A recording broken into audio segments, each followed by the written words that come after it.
Will Hamas disarm? Will the Israeli government follow through? And what's the long-term future for Gaza? I'm joined today by Ahmed Fouad Alkhatib, the head of the Realign for Palestine Atlantic Council Foundation, to answer those questions. Hello. Nice to be with you. Thanks for talking to me. It's been already a week since Hamas announced its willingness to finally disarm and continue the long-term peace process outlined in the Trump 20-point plan in October last year. But many people ask, is Hamas really sincere? Because many see it as a cover-up or just a tactical move, without Hamas actually renouncing its basic ideology of constant and bloody terroristic armed resistance against Israel. What's your view about that surprising move?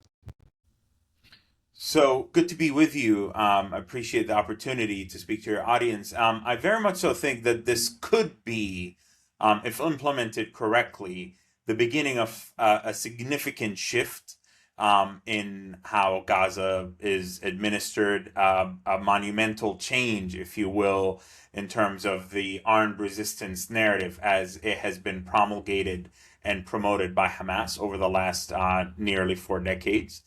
Hamas, of course, took over Gaza in 2007 and has since turned the territory into a citadel for tunnels and rockets and terror and all manners of aggression, both against Israel, but to a lesser extent, some have made the case that it was a base for some of the jihadi attacks that were carried out against Egyptian troops in northern Sinai.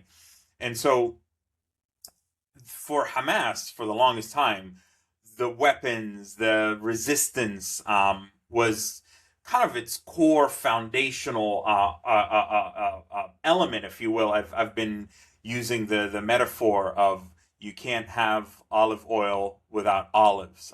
You can't have Hamas without armed resistance and without weapons. And so that Hamas is even willing to entertain, even if initially partial, even if they wanted to focus initially on heavy weapons, even if they thought they could play games to maneuver, that they're willing to publicly commit to a process of disarmament, I think is quite significant. What we have seen since is the Board of Peace executive chair, after his meeting with Prime Minister Netanyahu, clarifying that actually Israel will not withdraw from the yellow line.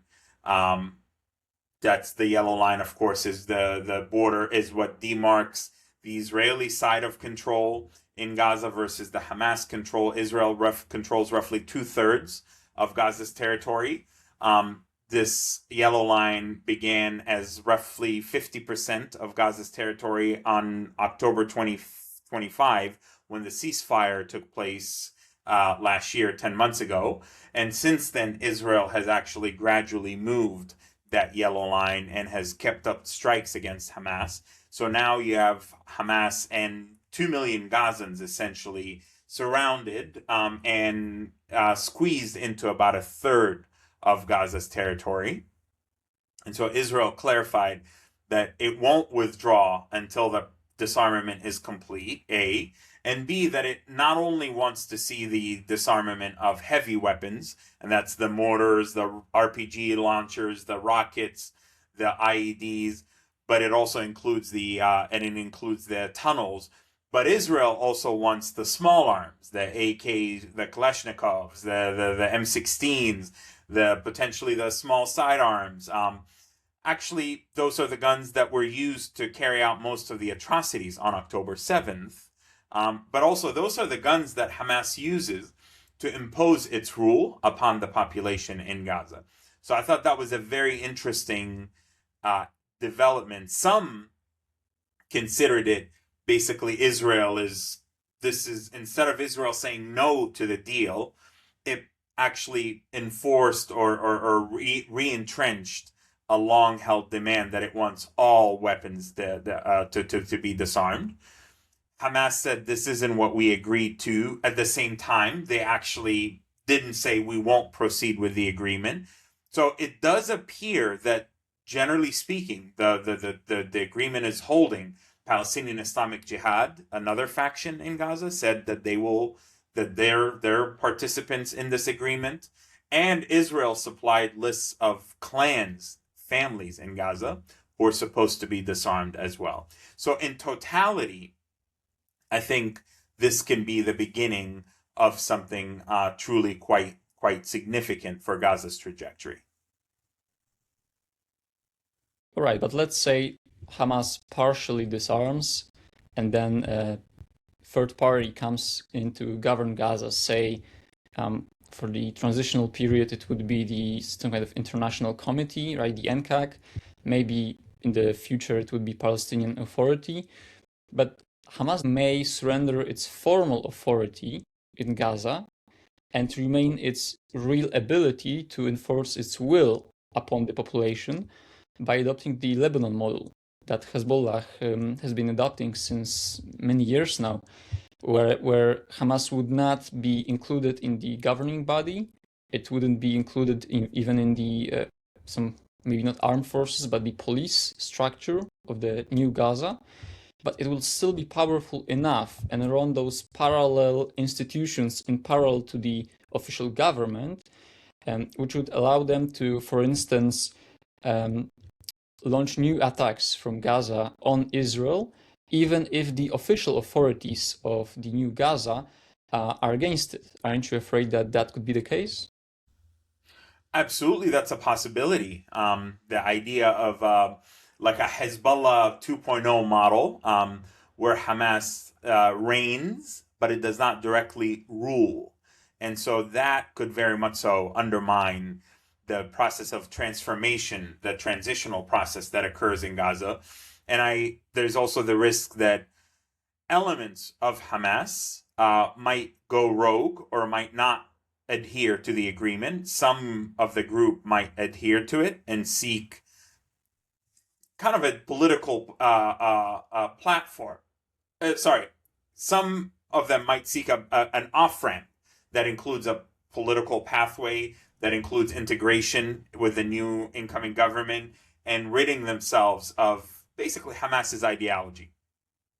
Others might think not so fast. We don't believe in giving up armed resistance.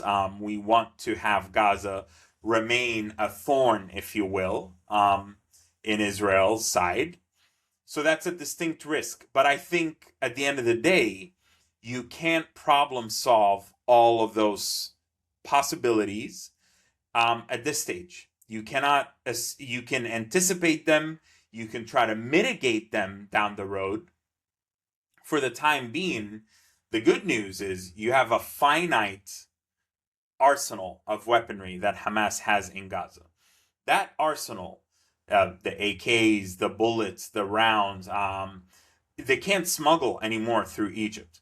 They don't really have a source to replenish anything that they use. So you even hear of Hamas recruiting new soldiers, mainly boys in Gaza, teenagers. But these boys, they have no ways of even firing their Kalashnikovs. They have no ranges, no open spaces for them to shoot. The Israeli military will come and hit them. But also, they can't afford to actually expend a lot of these bullets. They're very precious. They're important. And so I have sources on the ground in Gaza that allege Hamas has actually, some of the ways in which they train these young boys that they pay, or these young men, they pay them $20 to $50 for the ones that can show any experience, $20 to $50 a day. They show them like YouTube videos and other training materials. So I very much so believe that for the time being, the priority needs to be chipping away at the available arsenal of weaponry in pursuit of limiting Hamas's potential influence as much as possible, getting rid of the tunnels, so that the new security apparatus, like this process of getting rid of Hamas, there's an element of it that might be an ongoing after the disarmament. If there might be an ongoing element of it whereby you may want to carry out some purges, if you will, of government ministries. You can integrate them in government ministries or in security services if you feel that they're bringing in their ideologies and that Hamas is seeking to reproduce itself. You can actually carry out purges in different state institutions to ensure that Hamas is not a hindrance to Gaza's transformation, transition, and recovery. All right, and to build up on that, what would be the Hamas's long-term strategy, given that it would actually follow through and disarm? Would it count on some sort of long-term isolation of Israel, which would help Hamas gather more resources in the future? Perhaps it would leave Israel exposed and Hamas could strike again in, let's say, 10, 20, 30 years. Or perhaps it has a different idea. And especially, I'm curious because the information about disarmament came briefly after Khalil al-Hayya was elected the new head of Hamas. And from what I know, al-Hayya is first of all a hardliner, right? He's the Hamas hawk. And secondly, he's very much pro-Iran. So him agreeing to disarmament is kind of counterintuitive, isn't it? Very much so. And that, I think, is part of the surprise in trying to decipher this. On the one hand, he wasn't present at Khamenei's funeral in Tehran. The Hamas sent a delegation roughly 3 weeks ago to the Ayatollah's funeral, and absent was Khalil al-Hayya, likely due to security concerns. But on the one hand, while he is a hardliner, where he's part of the hawkish wing of the organization, he very much so, he's from Gaza, he registers the calamity of what has befallen the territory. He knows that the region is a different one altogether. The Islamic Republic of Iran is facing the specter of ongoing war with the United States and Israel, having lost significant military assets and a significant number of leaders. Hezbollah is on its back foot and isolated in a quagmire of its own and facing the prospect of limits to its power. The Lebanese armed forces moving into the south and pushing the group out, even as Israel retains the freedom of movement there. The Qataris are no longer able to push out their liquefied natural gas through the Strait of Hormuz. The Turks are caught up with trying to have a rapprochement with NATO. And so you have a variety of regional factors, I think, that are adding to the pressure of Hamas, which is realizing also that there's no reconstruction or no recovery while it is still in control, while it still retains its weapons. Hamas may have foolishly thought that by now there would have been the beginning of the flow of millions or billions to the reconstruction process, just as had been the case in previous wars, and that could have afforded it an opportunity to siphon money or to prove itself useful, etc. But it became very clear that no Arab, Muslim, European, or Western or NGO donor entity are going to allocate anything into Gaza. So then you move into the internal picture, and the people of Gaza are completely against Hamas. They have totally turned against the terror group because of the consequences of October 7th, because of the totality of Hamas's 20 years of rule that have failed the Palestinian people, because of the inability of Hamas to provide a new horizon despite 4 decades of the armed resistance narrative. So, and I argue actually, and I have a new book that I just published a week ago, in which I argue that, in which I, building upon what I said in the book, I believe that we might very well be seeing the final epic of Hamas's story. That doesn't mean they're going to vanish completely. It just means that they'll be rendered to yet another kind of irrelevant player, if you will. October 7th was the grand finale of Hamas's pop because they hit a dead end. There's no political achievement that and the Islamist Muslim Brotherhood-backed Islamic Republic of Iran financed and supported project can produce militarily, politically, and even on the narrative. Hamas thought that the global marches against Israel, the genocide accusations in case, the college encampments, the resolutions for BDS and the shifts in the US Congress, that basically as the world becomes much more anti-Israel, as Israel becomes more of an isolated pariah state, Hamas believed that that in and of itself could actually have implications for how Israel behaves on the ground in Gaza. The truth is that Israel has not adjusted its strategy or approach to Gaza. Israel views Gaza as a sunk cost, if you will, in terms of just the overall political costs domestically and internationally, the cost in equipment and manpower and losses and casualties.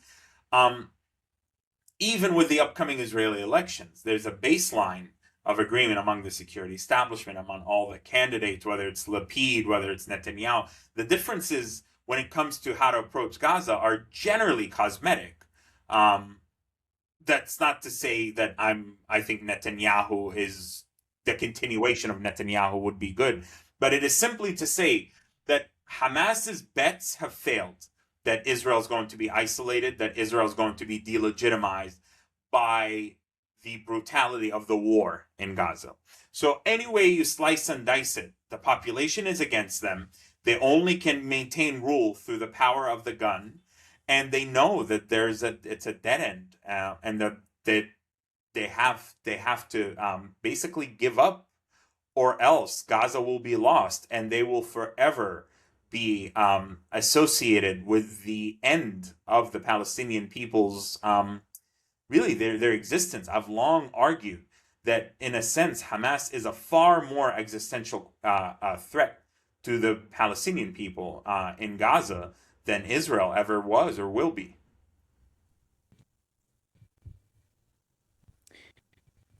Yeah, but here comes the question of the general attitude of the Palestinians in Gaza towards Israel. Because let's imagine Hamas disappears. Well, the ideology of perpetual war until Israel is gone will still be there. And the question is, how can we de-radicalize the population even if Hamas is out of the equation? Now, here I would like to ask you about your thoughts on the pilot project of selective rebuilding of Gaza that is about to kick off in al-Sultan in Rafah. The idea, as I read it, is it should be a pilot project for the clear hold build strategy, if you will. Namely, we pick an area, we rebuild it, we of course make sure there is no enemy infiltration, and then along the way of rebuilding and of improving the life of people who immigrate, of course without weaponry, into that area, we also reform the education, what is even preached in the mosques.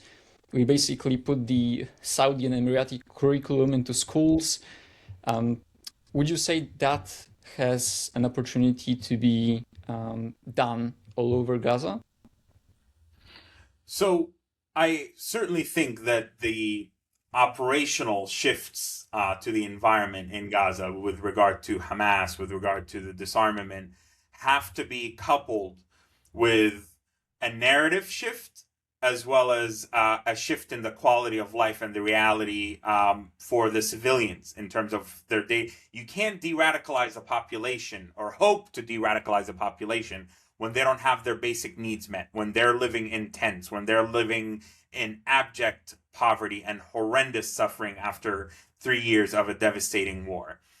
So very much so, I've been a proponent of beyond yellow line development that was supposed to happen at a larger scale. My critique of the al-Sultan and Rafah pilot is that it's too little, too late. And you're just starting with a single, you need at least 3 to 5 pilots across, you can start small, just have 10,000, 20,000 people of self-selection and people that have to sign on to basically a new covenant, a new kind of promise of opportunity for a new mindset, a new approach to how you see Gaza as your home, not just yourself as a perpetual refugee, how you see the trajectory, you plant elements.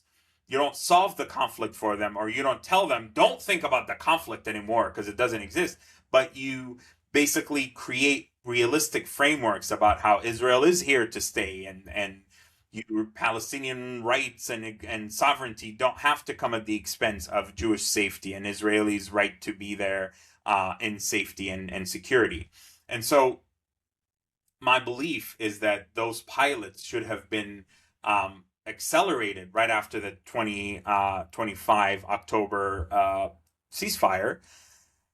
Some Israelis have told me that Prime Minister Netanyahu moved away from that this was partly, and that we saw the Emiratis were interested in funding it. We saw the Board of Peace, Mr. Jared Kushner, were very interested into it. We're very interested in implementing this, but this forestalled. And unfortunately, along with it, many other initiatives were halted, including but not limited to the training of a new police force that is part of the NCAC, the Technocratic Committee, the bringing of the International Stabilization Force online and having them secure these alternative communities, these safer communities. And some of them you want to do them in the north, some of them in the central part of Gaza, some of them in southern Gaza. So I'll take anything at this point. But I think, again, the Rafah project is far too late and far too little to begin testing a concept that should have been enacted long ago. Nevertheless, your point stands that I do believe you need an agenda of de-radicalization. However, what does de-radicalization mean? Unfortunately, it's often applied in a counterterrorism context. It can have this negative connotation of kind of this outside intervention to attempt to tell these, you radical entities, you radical people, let us cleanse you of these dirty thoughts, if you will, when I think there could be a much more compelling way to promote de-radicalization. I always use de-radicalization and transformation, because de-radicalization, it's about uplifting people. It's about empowering them. It's about giving them an alternative. It's about giving them other options, opening up their horizons, giving access to opportunities, restricting the dark forces, giving way to more promising integration with the world, with humanity, with the open-mindedness that allows to see and realize multiple truths, and surrendering the idea of the singularity of truth, that it's only my truth and therefore it's us versus them, when it should be us and them. So I think that work has to be done. Of course, there's the $1 million question of who's going to do it. And also, I like that you mentioned, the houses of worship. Hamas has turned mosques into I call them political brothels, basically. They're not mosques for spiritual empowerment. They're weapon storage facilities in some cases. They're incitement places. They're the spaces for promoting really unhealthy, extreme ideologies and political thought that has arrested Gaza's development. And so you have to do that in a culturally competent and sensitive way. You have to address the education. You have to also change the way the streets are named, the way there's nomenclature in the language, in the culture. And this is where you need local Gazans who are against Hamas, who are against Islamism, to be part of this effort. And I strongly believe that if you create the framework, there will be plenty of Palestinians from Gaza who are eager to participate in this exercise. Let me ask you about the Israeli will to follow through with the plan, provided that Hamas actually disarms or it's, defeated in one way or the other. What gives me hope is that, first of all, the Israeli political campaign will finish after the elections are done on 27th of October this year.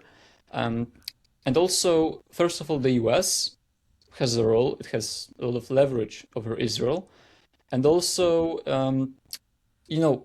Israeli politicians may have different long-term visions for Gaza, but the first step, removing Hamas, is what binds them all, I think.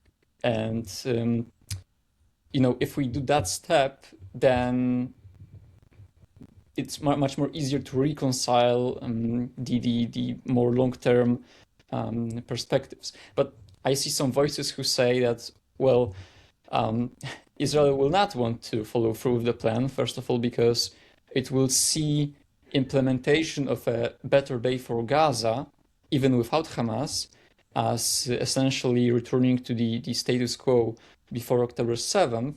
And also, some people are concerned that maybe it would be convenient for Israel to stop such positive development and encourage voluntary emigration from Gaza, aka ethnic cleansing. What are your thoughts? Is Israel a potential partner or an obstacle to this process? So I very much so am aware of the fact that there is a case to be made that potentially some in Israel will not want us. I mean, some in Israel were surprised that Hamas would even agree to the prospect of disarmament, and that Hamas saying yes kind of presented a mini crisis of like, now what do we do? So even with the skepticism, I think Israel is going to have to ultimately play along, because this is basically President Trump's push, President Trump's plan. And President Trump is very grumpy based on what he feels was misleading intelligence and information about the war, the Iran war, and basically being oversold the possibility of regime collapse by elements of Israeli intelligence. Now, I want to be clear. This is not Israel's war. The U.S. made the decision to launch the war. So, I think it's complete nonsense to say that Netanyahu single-handedly convinced Trump to do this. There's agency. The U.S. is a superpower. It does not take orders from anyone, especially Trump. Still, there's a lot of frustration and anger that Trump has towards Netanyahu, and I think there may be space for leverage to force Israel to play along. I, as of now, am of the view that even with all their rhetoric, even with all, there's immense trauma in Israeli society after October 7th, because it's the grand finale of 20 years of effectively of rockets, of smuggling, of tunnels, of periodic wars. And so I acknowledge the Israeli trauma, and I acknowledge the Israeli skepticism and the feeling of we can't really trust Gaza. That said, I very much so also believe that for the most part, Israel's interests in Gaza are pragmatic, such that if there were to emerge a viable security framework, if there were to emerge a reasonable pathway to ensuring that the Strip is truly disarmed and demilitarized, that Gaza is never again a threat to Israel, that Gaza can actually become the fulcrum of Palestinian development and stability, so that Palestinians can focus inward rather than focus on Israel. I, for the time being, and have even throughout the war, believe that I don't think Israel really truly intends to drag this out for as long as possible, simply because voluntary migration is not going to work. The idea of freezing Gaza in time is not going to be sustainable. Israel can't simply, at some point, the threat from Hamas, the legitimate reasons for why Israel is doing what it's doing right now, even though some people think it's illegitimate, at the end of the day, Israel can credibly say that Hamas is still there. We still have the guys that are responsible for October 7th. A lot of these guys are still alive. They're still in Gaza. And if we pull back, Hamas could easily use the mass unemployment to dig tunnels. They have just enough weapons. They could infiltrate again, whatever. It's like Israel has legitimacy to argue that it needs to be in Gaza and therefore forestall progress. If Hamas credibly disarms, if there is a viable roadmap to create a process, a transitional process that is compelling, that is U.S. supported, U.S. sponsored through the Board of Peace and through and with Arab moderate support by the UAE, if the Saudis get on board, if the Egyptians are on board, the Turks, the Qataris, others. I find it difficult to imagine, especially with Israel's status as a pariah, essentially, among the countries of Europe, of the Middle East, that Israel would choose to just delay or forestall for the sake of forestalling. So I think it's somewhere in the middle, whereby I believe Israel will reciprocate if this feels credible.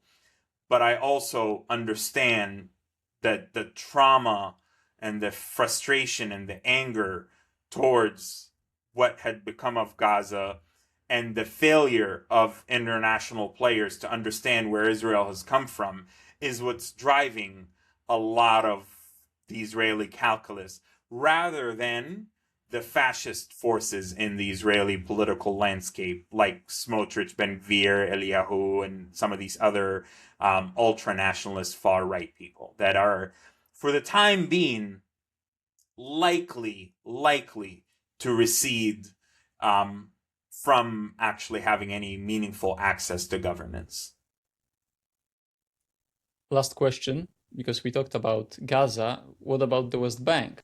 I mean, it's arguably the big prize in the Israeli-Palestinian question, and it's arguably the harder piece of puzzle to solve, because right now we don't have, as in Gaza, it's imaginable that in the foreseeable future, the international community will take over control of the population in order to de-radicalize them, etc. In the West Bank, on one hand, you have, Israeli aggressiveness, the brutality of occupation. You have expansion of settlements. You have settler violence, which is often unchecked or even supported by the IDF. But on the Palestinian side, you still don't see a common commitment to peace. I mean, Hamas is leading in the polls in the West Bank, and the Palestinian Authority, which hopefully will one day also rule in Gaza, is still far from reforming. So what's your position on the West Bank? Don't you think it's like a harder piece of the puzzle, and maybe it's even the reason why, even if we achieve some kind of progress in Gaza, the long-term question of peace will still be far ahead? 100%, without a doubt. I very much so believe that Gaza is much more solvable. I actually think Gaza, even with the current quagmire, is relatively straightforward to solve. Believe it or not. But my thesis, I have two theses, if you will, kind of like a PhD. The first one is that within the imbalance of power dynamics with Israel up here and the Palestinians here, even in this imbalance, there exists plenty of space for Palestinian agency, responsibility, accountability, and optimizing decision making. You can make much better decisions than we've been making for arguably 80 years, but especially for 20 years, especially for 3 years, especially for the last year. And October 7th was a choice. It was not a necessity. It was not walking away from Camp David in 2000 was a choice. Squandering and screwing up the 2005 withdrawal of Israeli settlements, that was a choice. I don't care what Ariel Sharon's original intent was. Just because someone may have set a trap for you doesn't mean you walk right into it. We could have had an opportunity to turn Gaza into something else. So that's thesis number one. Thesis number two is that without solving Gaza, without Gaza becoming a role model for what successful Palestinian self-governance looks like, what Palestinian prosperity, away from UNRWA and the NGO industrial complex and endless foreign aid, without Gaza, leveraging its position on the Mediterranean, having an airport, a seaport, the gas field, regional integration, IMEC, connectivity with Israel, good relations with Israel, without Gaza being solved in a compelling manner, and solved not go back to UNRWA and a bunch of NGOs and UN, but solved as in Palestinian self-governance that's compelling, that's inspiring, that allows for the evolution of Palestinian identity to be defined by what we stand for, rather than being perpetually defined by what we're in opposition to and what we're against. Without that, there is no solving the West Bank. There is no progress in the West Bank. This isn't to say that I like settler violence or I like the total takeover of Palestinian territories, or that I think what's happening now isn't running the risk of creating irreversible steps that from which we may not be able to come back. But I am saying that unfortunately, I don't see the rightward shift in Israeli society and the rightward, the steep increase in Israeli violence in the West Bank as independent from Hamas, from Palestinian mistakes, from Palestinian choices that ultimately were necessary for the empowerment. There were and excuses for the far right in Israel, for the Smotriches and the Ben-Gvirs of the world, who, by the way, just a few years ago, they were ineligible to run in Israeli elections because of their criminality, okay? So Kahanism, like the Kahana party, was outlawed in Israel in the 80s from the Knesset. But now we have Kahana's followers basically in government, in the Knesset, in the police, in parts of the army, so I don't just believe, and this is harsh because some of my fellow Palestinians get upset at me when I say that, because there is this bizarre notion that somehow Israel's rightward shift is simply on its own, and it's simply organic, and it's totally isolated and disconnected from what Palestinians have been doing in Gaza and elsewhere. So that's where I am putting my energy into Gaza, in anticipation that we can not only build a compelling example for the world to say that we are worthy of statehood and recognition and support, but also we need Israelis on our side. We need to actually, not just the leftists, but the center and the center right. Those are the big blocks in Israel that vote. That's where the majority of the Israeli public, the Israeli electorate is the center and the center right. And those, by the way, are not ideologically motivated. Those folks are very pragmatically inspired and directed, if you will. And it is my belief that if we create a compelling example for what an occupation-free West Bank can look like, we will increasingly and over time build trust with Israelis and basically reverse the trends of radicalization within Israel, because people's attitudes are elastic, both in the Palestinian territories, but also in Israeli society. People's attitudes are a product of their lived experience and of their environments. And so if you adjust the inputs into the aforementioned, there can absolutely be a reversal of attitudes. In the same way that people who voted for Obama twice voted for Donald Trump. I mean, how could you? It's like people's attitudes shift one way or the other. So that's very much so where I'm putting why I'm putting my focus on Gaza, not just because I'm from Gaza and my family's there and I care about it, but because I see it as the gateway, the portal for the big prize, as you called it, for resolving this conflict, which is the West Bank. 100%, Ahmed.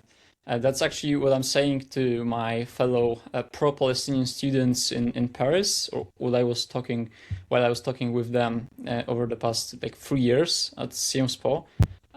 Many of them, those kind of pro-Palestine, pro-resistance kind of people, but many of them actually listened, actually were inspired by those kind of visions, which I learned, among others, also from you. Thank you very much. I think it was an inspiring talk, and I guess see you sometime. Ladies and gentlemen, my guest today was Ahmed Fouad Alkhatib, the Atlantic Council Realign for Palestine, pro-peace, pro-Palestine, anti-Hamas, anti-occupation. Thank you. Thank you.